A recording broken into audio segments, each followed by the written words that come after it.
Hoy vamos a desenterrar una de esas rencillas legendarias de Hollywood que parecen resistir al paso del tiempo y que, 50 años después, vuelven a alimentar titulares y debates. Prepárate para un relato con tensión, anécdotas inesperadas y una nueva polémica que añade sal y pimienta a una historia ya de por sí jugosa. La historia arranca en 1974, durante el rodaje de Días Felices, un proyecto que unió a dos actores destinados a convertirse en leyenda, aunque no precisamente por llevarse bien. Según contó Sylvester Stallone en 2006, la relación con Richard Gere fue tensa desde los primeros ensayos. Stallone llegó a decir que nunca se llevaron bien y que Gere se movía por el plató con una actitud altiva, una especie de porte rudo que molestaba a muchos.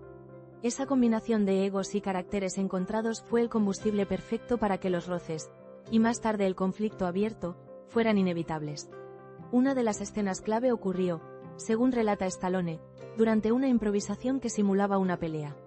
En plena actuación, Richard Gere habría agarrado a Stallone con más intensidad de la cuenta, y aquel exceso convirtió la mera interpretación en un problema real. Stallone intentó calmar la situación, pidió que se bajara el tono, pero según él, Gere estaba tan metido en su papel que resultó imposible llegar a un entendimiento. La tensión iba creciendo a cada minuto, y lo que pudo ser una anécdota más se transformó en un conflicto personal que nadie en el rodaje pudo obviar. La chispa definitiva, sin embargo, no se encendió en el plató sino en el asiento trasero de un coche, un Toyota que hoy forma parte de la leyenda. Ambos actores, según cuenta la versión de Stallone, estaban ensayando y decidieron descansar dentro del vehículo, cuando Richard Gere subió con medio pollo empapado en mostaza y grasa. La imagen es tan cotidiana como humillante.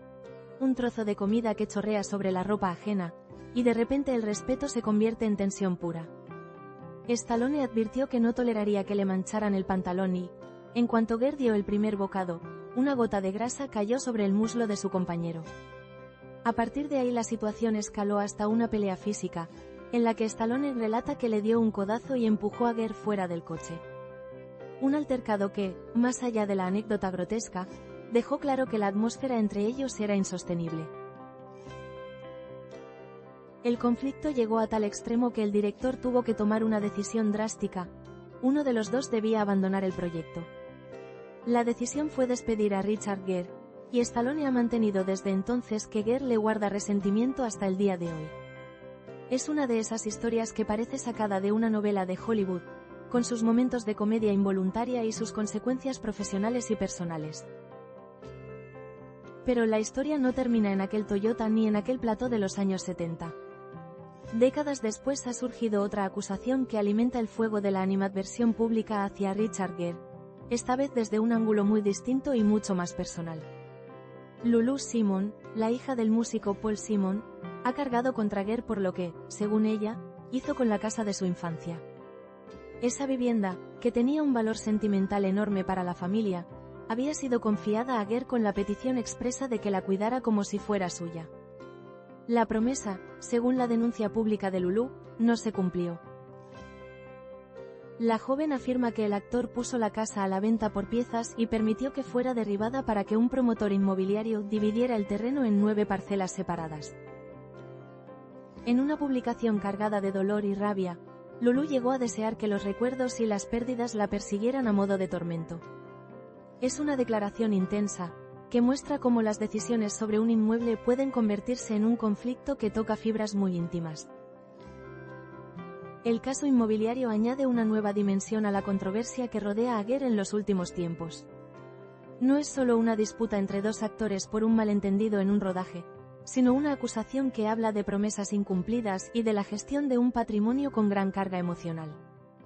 Gere adquirió la vivienda en New Canaan, estado de Connecticut, hace apenas 3 años, y desde entonces las decisiones sobre la propiedad han provocado la reacción pública de la familia afectada. A esto se suma un movimiento geográfico y personal. En 2024 Richard Gere se mudó con su mujer, Alejandra Silva, y sus hijos a España, en parte para que ella pudiera reconectar con sus raíces. Esa mudanza añade otra capa a la narración, porque sitúa al actor en una escena global donde sus gestos y decisiones se observan con lupa, tanto en Estados Unidos como en Europa. De momento, Ni la estrella ni su entorno han dado una respuesta pública que aclare estas acusaciones o ponga paños fríos a la polémica. Lo que queda claro es que, en Hollywood, las historias personales rara vez se quedan en el pasado. Un altercado que comenzó en un set de los años 70, una pelea por un trozo de comida y un despido, se mezclan hoy con nuevos desencuentros y reproches que llegan desde otras familias y otras historias. Las redes sociales y la prensa convierten cada capítulo en un episodio que se consume con voracidad, y eso alimenta tanto el odio como la nostalgia. Al final, esta historia nos recuerda varias cosas. Nos habla de cómo los egos y las actitudes pueden encender conflictos que duran décadas. También muestra que las promesas, sobre todo las que tienen que ver con el pasado y los recuerdos de una familia, pueden convertirse en una fuente de dolor público cuando no se cumplen. Y por supuesto, nos enseña que las figuras públicas no viven al margen de las consecuencias de sus actos, aunque el tiempo intente difuminar las huellas. Si te interesa saber más sobre este tipo de historias, sobre cómo las rencillas de Hollywood sobreviven al tiempo y sobre las últimas noticias relacionadas con estas figuras, no te pierdas nuestros próximos episodios. Déjanos tu opinión. Cuéntanos qué te parece esta doble cara de la fama y si crees que viejas rencillas deberían seguir importando hoy.